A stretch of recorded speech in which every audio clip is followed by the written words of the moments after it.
bless you. Sithathele ithuba sikubingelele igama likaJesu. Apostle DMJ Khumalo sesikhona sihlangene sizoza ukuthi uNkulunkulu esiphatheleni namhlanje hlangana nami. Ngiyacela uthathele lithuba nje kancane ushare page please ukuze nabangabantu badle lokho esikudlayo siphinde sithathele ithuba sikubonga ukuthi uhlangene nathi ukwazile ukuthi uthenge lelo data othengile siyabonga kakhulu uNkulunkulu akubusise sasherela nabantu ngoba kubalekile kulezi insuku eziphila kuzo ukuthi ivangeli lihambe the greatest commission that Jesus assigned to us as disciples ukuthi sihambe senze zonke izizwe abafundi abakholwayo babhabhadiswe egameni likaJesu waseNazaretha ake sikhuleke singakaqali baba wethu ongcwele siyabonga ekuseni egameni likaJesu sesiyaqala uNkulunkulu nganathi moya ngcwele ngembatho umfihle phakamisa uJesu umkhazimulise ngoJesu Kristu phela njalo amen. Siphinde ke sibingelele emakhaya sembonga uNkulunkulu we acknowledge nje ukuthi uhlangile nganathi ngiyafisa ukucizelela ukuthi ipage lethu ongasithola kulona iChrist Ministry Church of Miracles mawufuna nje ukusithola uzithola lo page Christ Ministry Church of Miracles mawufuna ukuthola inkonzo zethu after seziphelile online ususibheka lapha ku YouTube uyabusuthola nje ku Apostle DMJ Khumalo Apostle DMJ Khumalo yona YouTube mawuvela nje YouTube namhlanje babukeli bethu emakhaya ngiyamema umzalwane noma ungayena umzalwane uyakholwa noma ukholwa noma ngabe ukhonza kuyiphi inkonzo ngiyacela nje kakumema nawe sithanda sami sihlangile nawe namhlanje sobheka nje isihloko nje esithi who is Jesus uJesu ungubani sebeshila abaningi ngaye bekusho lokho abakushoyo sebeshumayela abaningi ngaye kodwa yena ke sibheka ukuthi ungubani lo Jesu who is Jesus. Now I want to emphasize because during the era or during the times of Jesus there were other people called Jesus. So yena wasebizwa ukuthi Jesus Christ uJesu wasebakanaleli limbalulayo noma elimhlukanisayo baba ngoJesu khumbula ukuthi ufunda iBhayibheli lakho bakhona indoda ebizwa ukuthi uJesu kanti uzobona uPaul mebhala kwezinye izincwadi khona la ibalula khona ekhuluma futhi ngomuJesu ongayena lo Jesu engizokhuluma ngaye lo ngizokhuluma ngaye uJesu Kristu Jesus Christ the Son of the living God uJesu waseNazaretha uJesu owazalwa uMaria kodwa yena kahlehle emdala kunoMaria ngiyofuna nje nawe ubheke iBhayibheli lakho sizofunda incwadi kaJohn sizokuyiqeda yonke sizolosibheka ama-chapters siwavula korindaba yethu nje ubani noJesu umhlaba wonke okhuluma ngaye umhlaba wonke othandazayo sithi masithandaza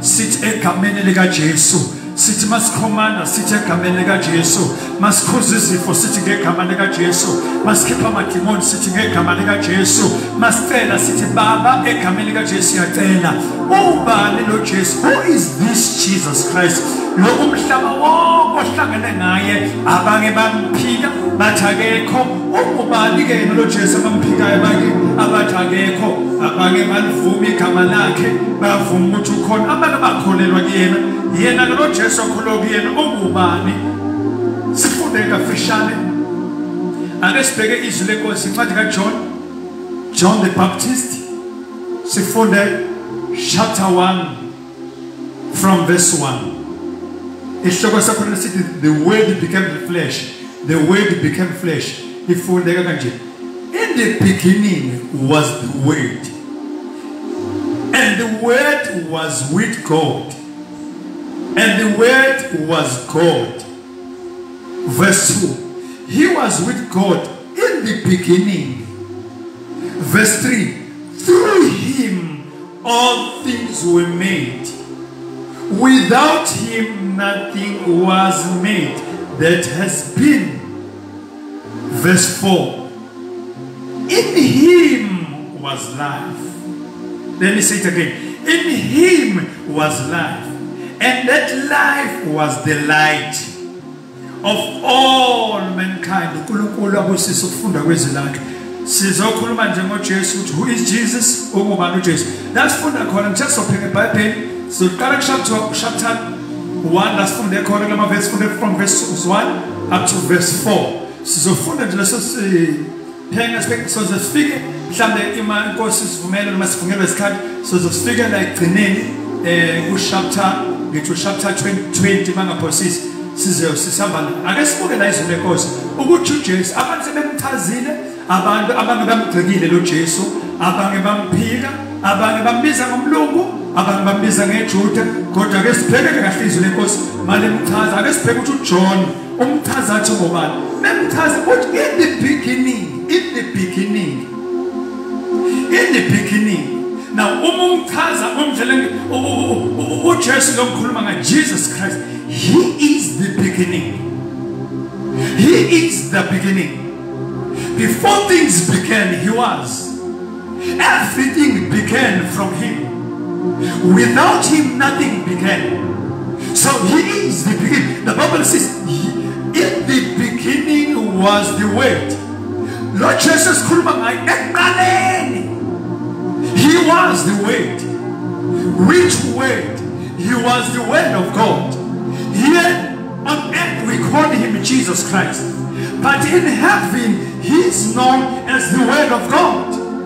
In other words, the very same Jesus that was born, that came into the flesh. But in the beginning was the Word. I am talking about Jesus. Maria, the Bible tells us that in the beginning, the beginning, when you talk about the beginning, the word beginning means the eternity past. When you talk about the eternity past,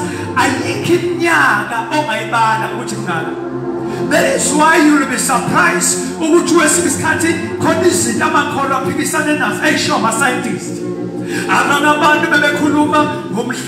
Yes, but 6,000 years, but 6,000 years. God most of funda kahle Bible. Okay, let's see 1 verse 1. What in the beginning God created the heavens and the earth.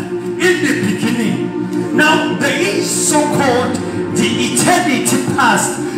And this is what you beginning.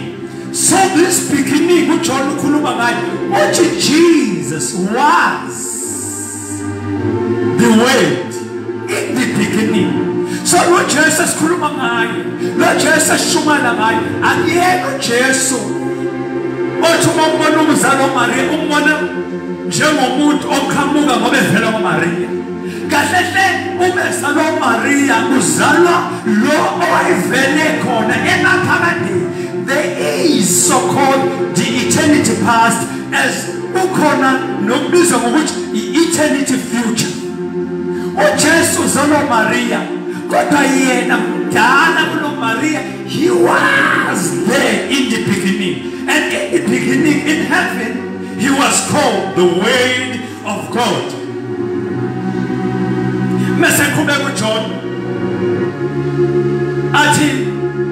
he was with God before abantu emhlabeni azogqoka i-overall. Wena uNkulunkulu ulizwi kaNkulunkulu.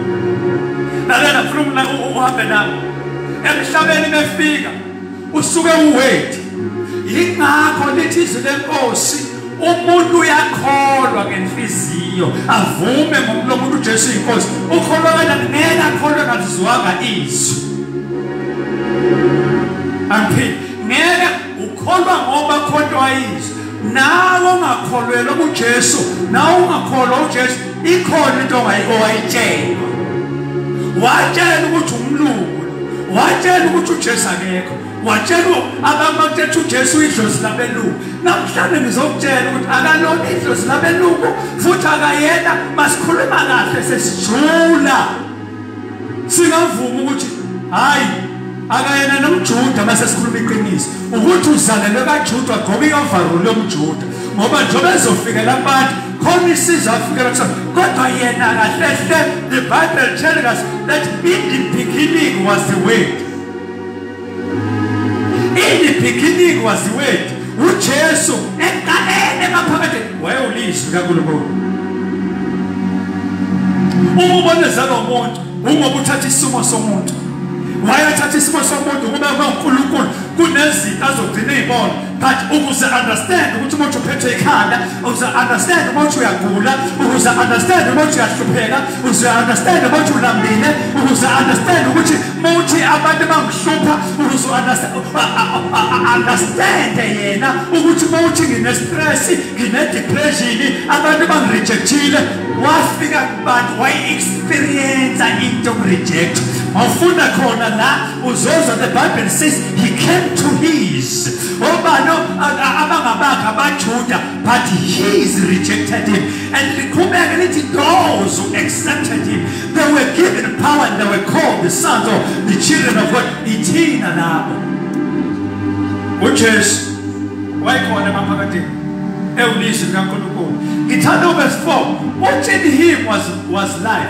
in him was life and that life was the light khona ukuphila olulala mayesibhedlela odokotela bakujova uphila baloko ukuphila akuyona light ungizwe kahle odokotela badalwa uNkulunkulu ukuya kadokotela ukuya esibhedlela akusona isono eBhayibhelini sithola ngo Dr. Luke obhala incwadi kaLuke kodwa bebekunikeza ukuphila lokho ukuphila kuyona light lokho ukuphila kaJesu makuthokwena yingakho umuntu bebabukela uJesu athatha uJesu uma lezinto ayi-understandayo angayi-understand obengayimthonanga awokutshela ukuthi uJesu njengekhodi othi mase umthathile kube nento eba-decoded in your life ukala uku-understand impilo ubani impilo ngenye indlela hayi ngendlela obuyibona ngayo iqinile ekuqaleni yingoba you have received the one who was there in the beginning ukuphila ongahambi kodwa ukuphila okuhambisana nokukhala yena ukukhala uma ufunda iBhayibheli kune-angel ebizwa ukuthi uLucifer ngoba uLucifer i-office ayimuva kulona esesezulwini kodwa maseqoshela emhlabeni wabizwa ngokuthi ubani wabizwa ngokuthi uSathane ngoba usuka kwelinye i-office waba ese-office lokuduba wabizwa ngokuthi uSathane ngamazwi uyakwazi ukuqoshwa la uqoshwa khona ububizwa ngelinye igama belishasanele his actual name was Lucifer but maseqoshwa bizwa ngokuthi uSathane uma ufunda kahle encwadi kaEzekiel wayibiza ukuthi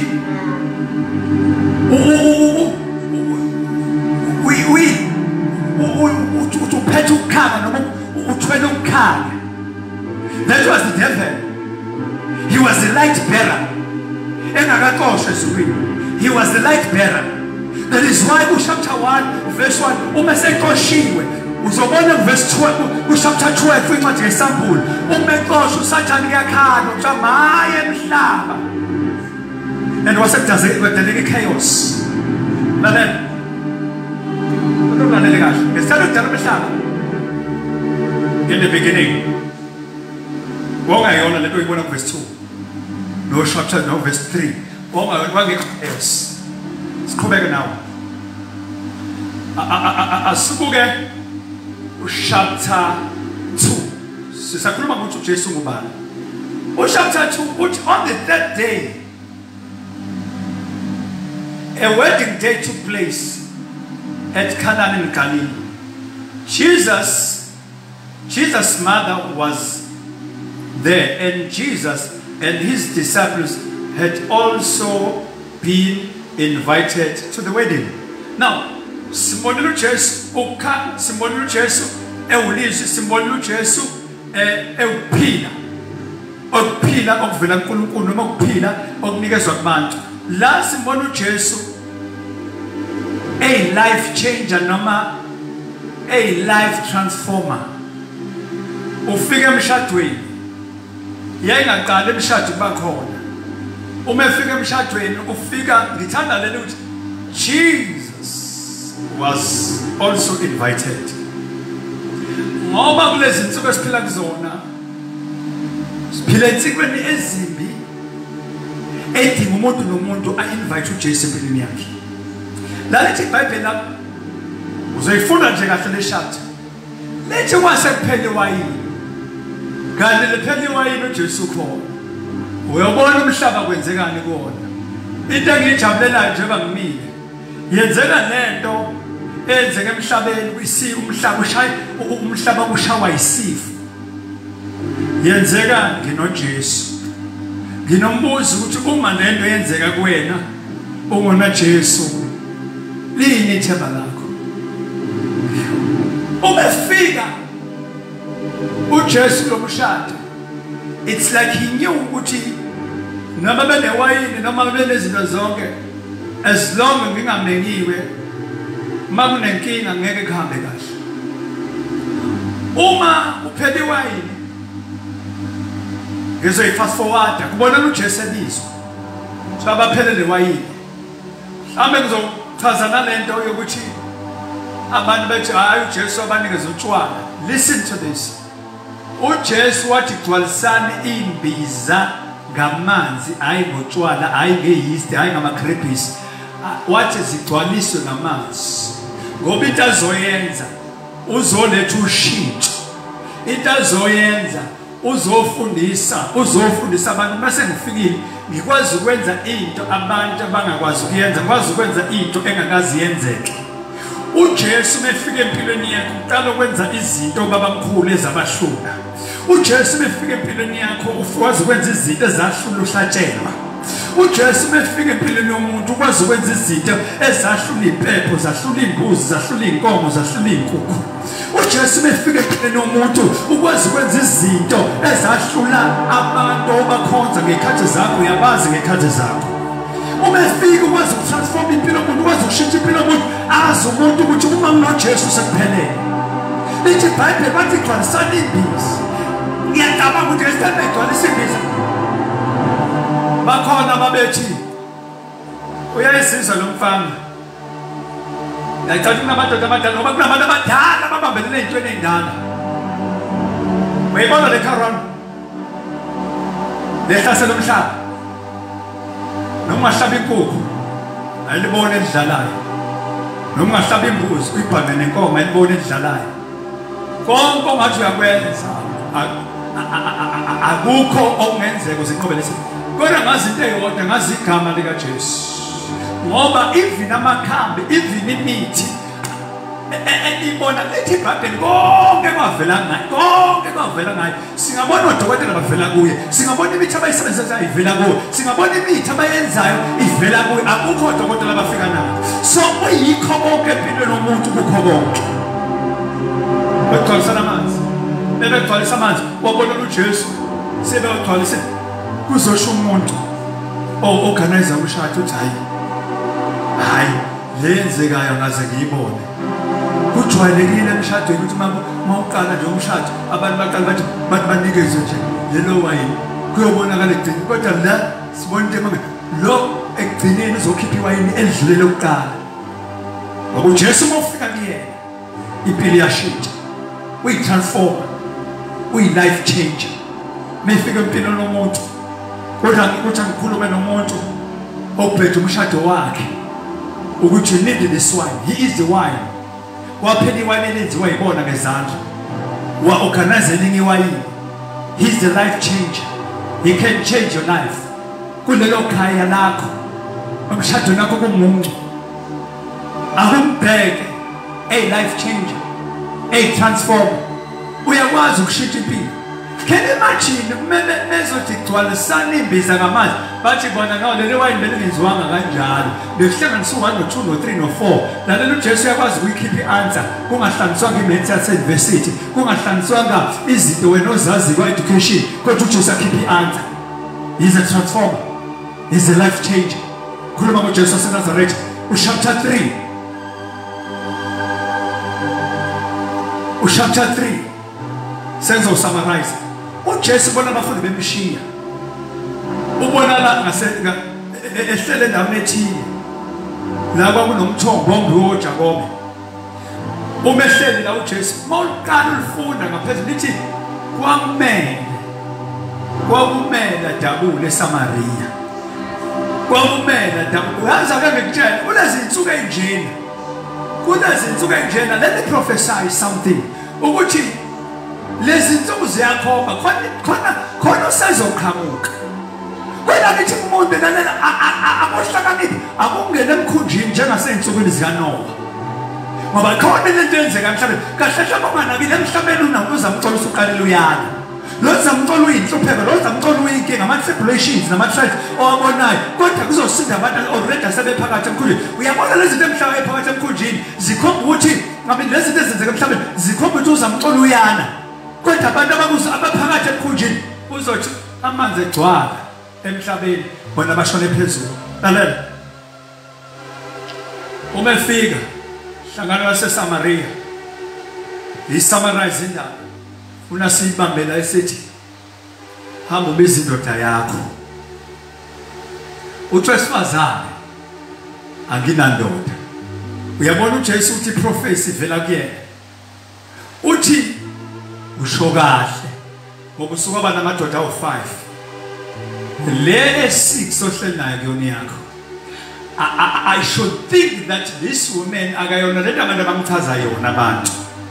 This woman, it's either he had married to 5 husbands, it's either bashona bashada nomunye bashona, or he had a problem washiya omunye washada nomunye. But ngalama problems that they encounter in life wagcina se Jonto mu uthi uJesu ukhuluma kahle ngoba usuka aba namadoda awu5. You have had 5 husbands. The one you have right now akuyona yakho. Njoba kufikile sisi ngizocazula lonke kulala uJesu befika komuntu akamkhondeni, uJesu befika kumuntu akamjudge, uJesu befika kumuntu akamreject, uJesu befika kumuntu akamjudge. He brings about reconciliation. He is a reconciler. He is a reconciler. La ufika uzoletha reconciliation. Uzokwenza lo muntu wesifazane ayidiscover ukuthi umuntu ekuKristu isidalwa esisha. Lethi iBhayibheli lamuthi ukuthi wena kanti ungebe yena noKristu ugijima utshela bonke amadozana bona nalena ufuna usho lento. Ubani uJesu? uJesu ufika abantu abangazwani bazwane. La lithi iBhayibheli kubuzwa wesifazane uthi umSamaria akadlelani nomJuda.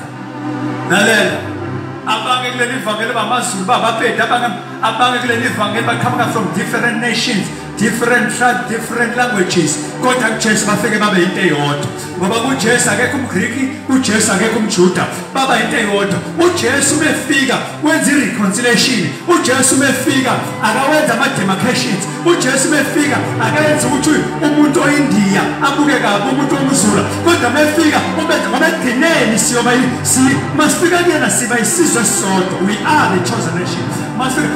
Masifika kuJesu bayisizwe sodwa. Awubo umZulu, awubo umGriki, awubo iNdebele, awubo uMpethu, awubo umTswana, awubo umTsonga, kodwa masifika kuyena it brings about reconciliation. I'm talking about Jesus. Who is Jesus? He's a reconciler. He is a reconciler. Mofunda chapter 4, chapter 5. Lithi iBhayibheli ekhibini laseBethesda onendoda esenale for 38 years. Mhlawumbe uyakhula ekhaya uphethwe amathambo, mhlawumbe uyagula ekhaya uphethwe icancer. I've seen people being healed with cancer. I've seen people being healed with AIDS. I've seen people during this time of this pandemic. I've seen people being healed with coronavirus. I've seen them. I've seen them. In saying this, I'm not saying consult to doctor. I'm not saying is better. But what I'm saying, I have seen the healer. I have met the healer. 38 years yakho. And uvamisile umuntu menenkinga isikhathi eside. Wena ngitshela. Wena unesimo nje la kusona. Uyizamile into ayifundisa ubaba omkhulu. Walibheka igama lika Jesu ngoba wakhula libheka. Kodwa iqiniso ukuthi ulibheka ungalazi ngizokutshela. Ukuthi kunendoda for 38 years igula egcinile eduze kweqini. Lalela ngikuphindele. Iyayigula eseduze kwendawo yokuphila. Can I say it again? The man was sick for 38 years and he was nearer to the place of healing, but he did not receive his healing, though he was next or closer to the place of healing. Ebiza ukuthi yichibi laseBethesda abathi bafika ichibi elokhayo okamalana lomoJesu. He is the healer. He can be the healer to your life namhlanje. He is akayona lento atshelwa yona. He is the healer. He is the life. He is the reconciler. He is the transformer of life. Akayona lento atshelwa abantu bekhohlisa. uJesu umphilisi.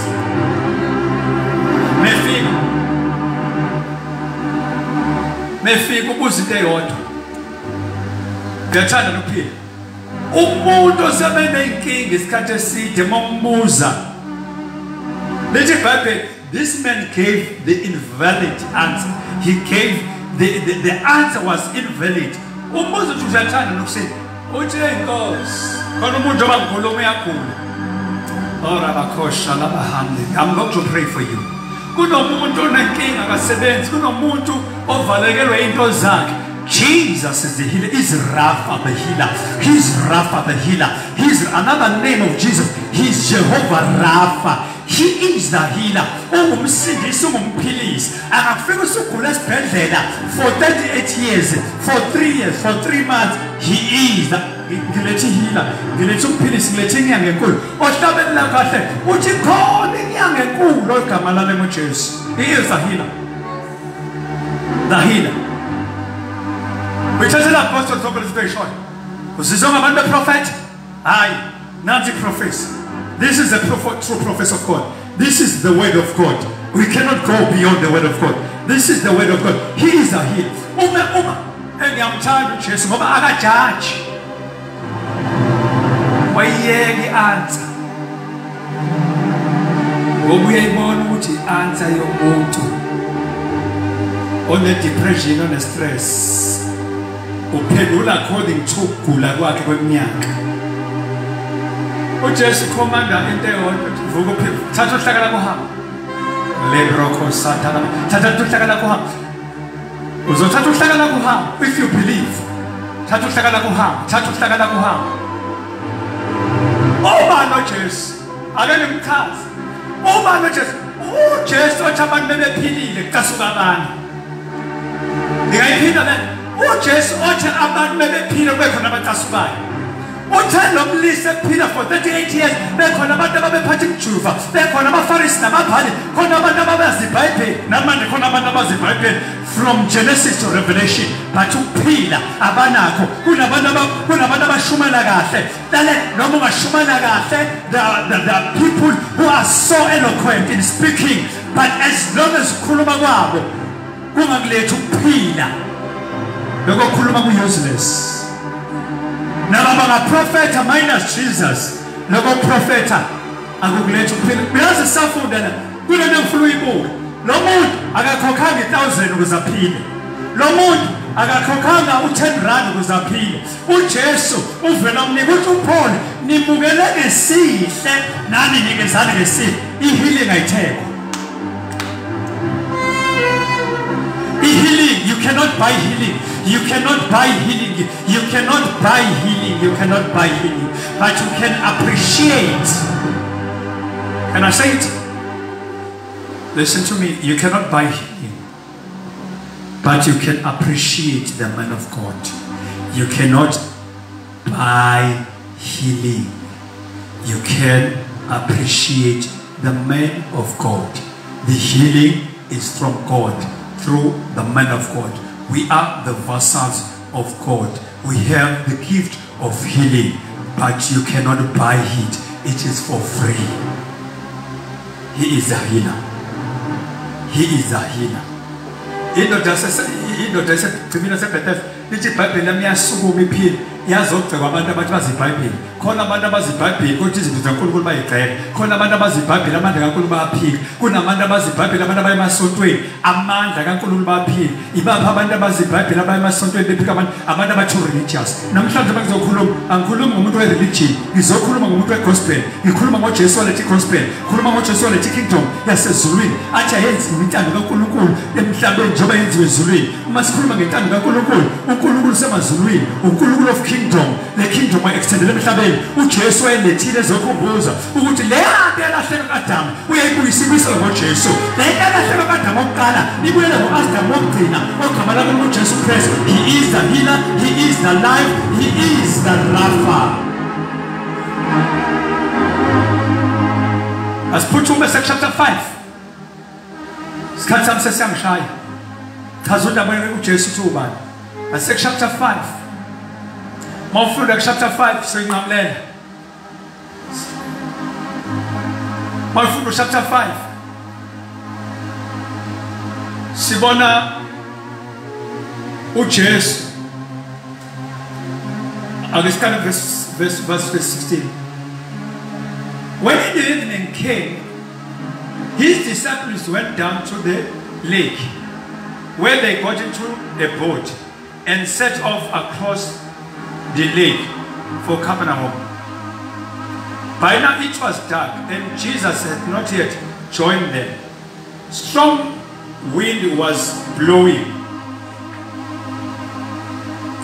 Strong wind was blowing, and the waters grew rough. When they had rowed about 3 or 4 miles, they saw Jesus approaching the boat, walking on the water. Walking on the water, walking on the water, walking on the water. Who is this Jesus? He's a miraculous God. Oh, Elijah, abahamba phezu kwamanzi. Abaprofeti abadumile abahamba phezu kwamanzi. Ushiwo umkhumbi noma ushiwo isikepha. Wabonakala ehamba phezu kwamanzi. Ngichazwa indaba ke abangafuni ukumukela indaba kaJesu. Bebeyichaza bachaza izinto bakunekho. Uyabona ngifuna ukubukeka abantu ke bebephika indaba kaJesu. Bathi hayi kuleyo ndawo lawo manzi ayikho. Ngithi usiyabonga lawo manzi ayikho kodwa enza uPeter wacwila kuwona. Siyabonga lawo manzi kodwa ukuthi ayikho. Wabantu abangafuni ukusho, abangafuni ukuvuma ukuthi uJesu wafika emhlabeni and uJesu ngamandla kaNkulunkulu, uJesu isipho sikaNkulunkulu, uJesu ungumangaliso kaNkulunkulu. Wabona lehamba phezu kwamanzi. Lalela, ungehamba wena phezu kwamanzi. Ungayiperforma le yanto ayiperform. But ungakwazi ukuhamba phezu kweyinkinga. Kuba ngathi azikho. Ungakwazi ukubona uwalka phezu kwama problems. Ungakwazi ukuwalka ubona uwalka phezu kwama trials and tribulations. Why? Once you receive those miracles you perform, you can perform. Now my miracles are words, now my words. Chapter 6, verse 25. Umafunda umefika ngaphesheya. Lala sesoqeda ngenxa isikhathi. Umefika ngaphesheya. Bonakala labade bengane beza kuyena. Usethi uJesu ngiyazi ukuthi njengoba nizela anizile njengoba nizile kodwa nize ngoba natho liziko. Usethi uJesu listen, I am the bread of life. Modli siko sebrown nesiko semhlophe osithoba irama. Uzosidla ufu. Uzosidla ubulame oreceive mina engakunikeza sona is the bread of life. What bread of life? Last funde khona kuthiwa in the beginning he was the word. Isipho uJesu isipho sokuphila. Ubona abantu beza kuye befuna isipho esiphelayo. Uthi ngisipho sokuphila. Jesus is the bread of life. Let me say it again. Jesus is the bread of life. The words that he utters. The word that he utters. The words that he speaks. The word that he speaks are the bread and the life. Uthi umuntu angephile ngesipho sodwa kodwa nangamanzi avela kuNkulunkulu. He is the bread of life. Uyisipho sokuphila. Funa siphuthuma isikhathi. Who is this Jesus? Ubani lo Jesu? Chapter 10 verse 1 John. Very truly I tell you, Pharisees, anyone who does not enter the sheepfold by the gate, but climbs in by some other way, is a thief, a robber, and who enters by the gate is the shepherd of the sheep. And make back, uthi izimvu ziyalizwe lakhiphila, kodwa lesela asilizwe. La kulento ebalulwayo a sheepfold. Yini sheepfold? Kwa-Israel uma isibaya sikhona kwakunento ekhosiswa phezulu bese kuba nento ebekwa phansi ebizwa ukuthi sheepfold. Now uJesu lento uyikhaza according to the life ephilwa ngaleso sikhathi, uyikhaza according to the tradition employing ngaleso sikhathi. Umalusi kwa-Israel wayelala across the gate. Wayelala across the gate. Izimvu mayidlula wayibiza smanman zingene, smanman zingene, alman zingene, zidlule kuyena, zidlule egeyithini. Lithi-ke izimvu sazilazi iphimbo lakhe. Iphimbo lesela azilazi alicwane. Bese lithi isela lona limi ngasegeyithini, kodwa isela liyafohlwa. Why? Liqhamuka ngemuva. Isela into elizoyenza lizoyibiza noma liyibiza uJesu. Kodwa ngoba liyi-stranger, izimvu ngeke respond. Why isela? Kunabantu abaklema ukuthi babelusi bezimvu zikaNkulunkulu, kodwa bamasela. Ngiyadlula lapha ngifuna ukugcina khona.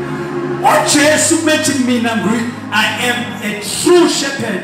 Usho ukuthi ngangiriska ngempilo yami njengomelusi wakwa-Israyeli. Uma ulalelani melusi phambi kwegate la kulala khona izimvu, ulalelani melusi la ngaba manje melusi uyena wayephenduka bezivalo, wayephenduka begate. Igate lale ngeke uyena oyeba yigate. Wenzela ukuthi wonke umuntu ozofika isela uzofika kulele wena. Makuzosha mefuna ukutshontsha izimvu, mefuna ukushaya izimvu, akaqale la kwi-sheepfold. So ukuriska ngempilo uyibiza lo Jesu ekhuluma ngayo sesathandaza. Lo Jesu esikhuluma ngayo, he's a true shepherd. Ungumalusi weqiniso, uyakwazi ukulahla ukuphila kwakhe phansi ngenxa yezimvu. Ulala phambi kwakhe kwazi ziyangena esangweni zothi ngaphelela, yena alala ebusuku, alala egeyithini, alala phambi komnyango ukuze makufika isela liqale ngaye. Uriska ngempilo yakhe before sifike isela lifike evini ziqala kuyena. Ungumelusi weqiniso. Abanye makufika izimvu, makufika isela lifika umalusi engekho. So ikathela ngelilanga ongubani loJesu, ongubani loJesu. Sengifuna ukuthandaza unguJesu okwazi ukumultiplya. UnguJesu othi befika empilweni yomuntu akaminus. UnguJesu nama-answer wonke. Ukwafika ngelilanga, ukwashumala ngelilanga. Lithi iBhayibheli wabona abantu sesihambile isikhathi seku-3 days behlelayo, abantu abakaze badle. Lithi iBhayibheli wabuza omunye wamafundi, wabuza angathi akazi ukuthi uzokwenza. Lalela ngikutshela uyayazi into azoyenza kuleso simo kusona. Nethi into eyifuneka kuwena ukuthi uvume ukuthi Jesu sebe nenkinga kakhulu. Abantu sebengitshela bathi wena umlungu, abantu sebengitshela bathi wena umJuda, abantu sebengitshela bathi abanguyidlozi lomlungu. Ngizomemezela namhlanje ukuthi uJesu akalona idlozi labelungu. Ngizomemezela namhlanje ukuthi uJesu noma azalwa kaJuda kodwa yena akayena umJuda. Uyizwi kaNkulunkulu ngokukhanya, uyisimo sokuphila, uyihila, ungamandla. He's a miracles God. Angayenza ushintsho empilweni yakho. He's a life transformer. Uyakwazi empilweni yakho ukufika ufa alethe ukuphila. Uyakwazi ukufika empilweni yakho afike izinto eziphelile. Uyakwazi ukumultiply. Ufike izinto eziphelile wamultiply. Ufike ngelinye ilanga uLazarus ezu4. Awuthi ngichaze kancane wayiziba u4.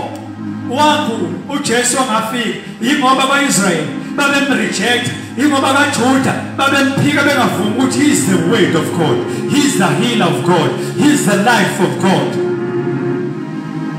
Wathi uJesu uzomyeka afa, uzomlinda gule ngoba vele bakhona abantu abaphila emva kokugula. Wafa. Wathi uzomyeka day number 1 ngoba abaIsrael bayathandazela abantu baphila. Uzomyeka day number 2. There was this belief ukuthi abantu bangena 3 days esafile amaphinda avo. Wathi uJesu ufuna ukuyeka kuze kudlule 3 days uzofika number 4. Uthi bayafika number 4 lithi wathi nembekephi bathi sezizini Nkosi sekindwe intsha. I want to pray with you. I want to pray in your situation. I want to pray in your life. We have encountered that life. You've been in that life for so long, but I'm here to introduce the life, the light, the healer, the King of Kings. I'm here to introduce the deliverer in your life. Says this. Sebeze kwagingwa intsha. Sebeze by writer of suspension usekhaya. Ku writer of odokotela sebeshini. Ake ngambona umuntu afunda incwadi. Ephuma esibhedlela enekhetha abakubo bathi bisene ekhaya imnikeze uthando. Ngoba kuyavithika ngaphakathi. Bengazi ukuthi lo Jesu ufuna ufika izinto seyivithikile. Befika bathezizine futhi siyanuka. Senempethu. Basithi kusakhingwe netshe. Kanti abazi ukuthi he is the rock of ages. Seligama is the rock of ages. Elithi iBhayibheli ledwala labalandela abantu bakaIsrael. Lekuyidwala uKristu Jesu. Nekhuluma ngoba lakhuluma izinto eziningi.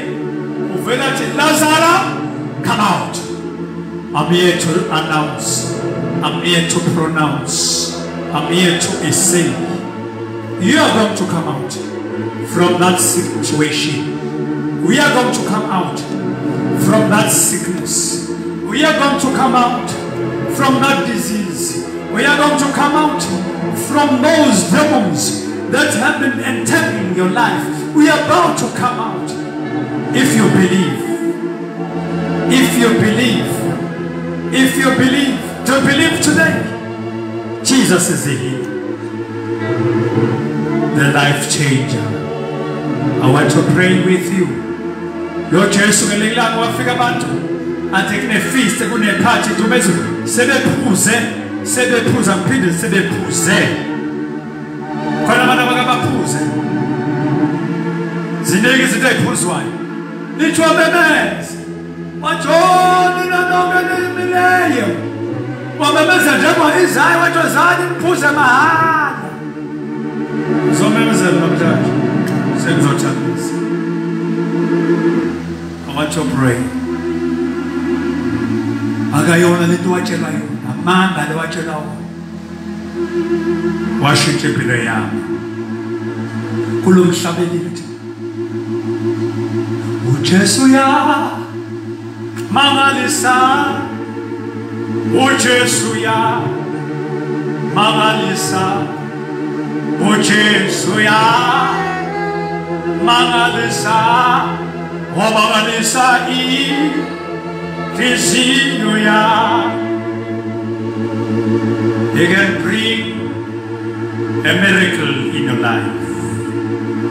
He can change your life. He can change your surroundings.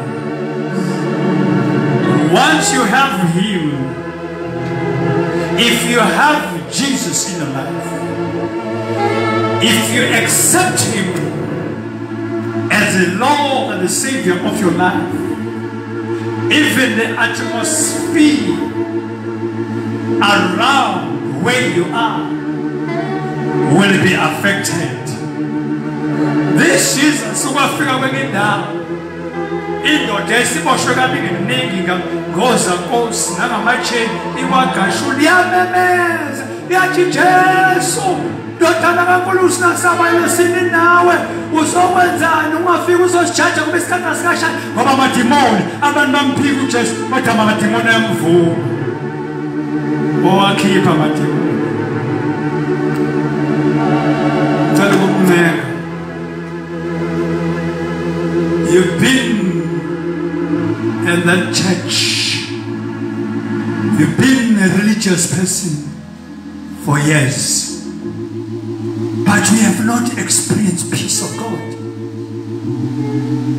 Things are still the same in your life. Nothing has changed. We are claiming that we have served in that particular domination or in that particular church for years. I have not come to introduce a religion. I don't want you to become a religious person, but I want you to be a person of the kingdom of heaven. I'm here to introduce the kingdom in your life. I'm here to introduce Jesus. We are doing right. Do you need him in your life? Do you need Jesus in your life? Do not harden your heart. Do you need him? Do you want Jesus? Listen. Don't allow the devil to deceive you. Don't allow the devil to mislead you. Don't allow the devil to deceive your heart. Right now as I'm speaking, the Holy Ghost has already convicted your heart that you need to surrender. You need to give your life unto Jesus. We are dealing with Jesus. Mama wa, seswa, we deal with Jesus. Our deal with religion, we deal with Jesus. Morting up dig Pilia. Then a court rabat, court what you saw up. Umi saw the Makshijan, little Gypsos and Janai. Umi by building a Shitanam. Getting out about food on that stage. Better get a sheet by Bill. Ubuzo shoot on Mugela. Must understand is a day by guy. Morting up tea of Pamsana. Morting up tea of Pamsana. If I did a parrot, Singatanas. Singatanas. Morting up tea.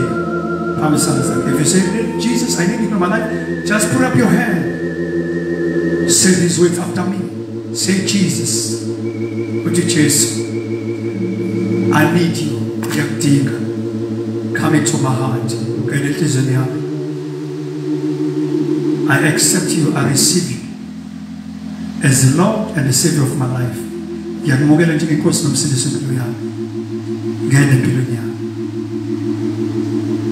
I acknowledge that you have come in the flesh.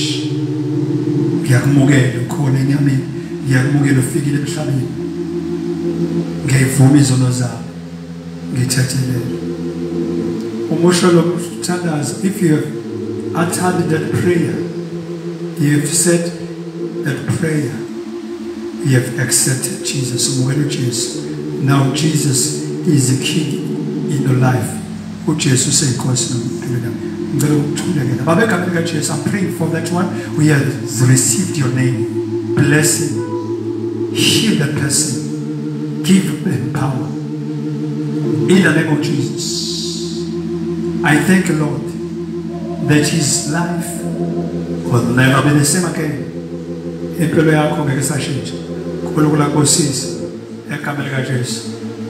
There's 2 minutes. I'm going to pray for the sick. If you are sick, believe. If you are going through trouble, believe. Whatever problem that you are going through, the problem that you are experiencing, believe in my Jesus. He is the healer. Wherever you are, you may close your eyes or you can keep watching. I'm going to stretch your hand. Now, stretch up. Point of contact. Stretch now I'm going to stretch my hand. Now I'm just release in the name of Jesus, your sickness.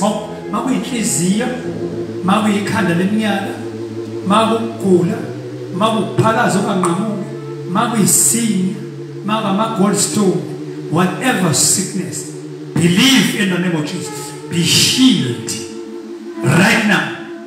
Your demon, your sickness, get out. Come out. Receive. Receive. Receive.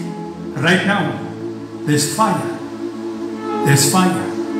There's fire of the Holy Ghost. It is touching you right now. The fire of the Holy Ghost is touching you right now. Receive the healing. Believe. Moza lomlilo. Nkulumo yakhe ilisha. Believe. Be healed. Be healed. Be healed. Be healed. Be healed. I'll say it again 7 times. I'm for 7. Ubonga suphilile. Be healed. 1. Be healed. Be healed. Be healed. Be healed. Be healed. Be healed. In Jesus' name, we are healed. May God bless you. May God bless you. May God bless you. May God bless you. Sibonga ukuthi uhlangane nathi egameni kaJesu kwi-page lethu Christ Ministry Church of Miracles u-Apostle JMJ Khumalo webandla i-Christ Ministry Church of Miracles. Siyabonga ukuhlangana nawe isonto, siphinde sihlangane nawe ngoLwesibili. Siyabonga kakhulu. May God bless you.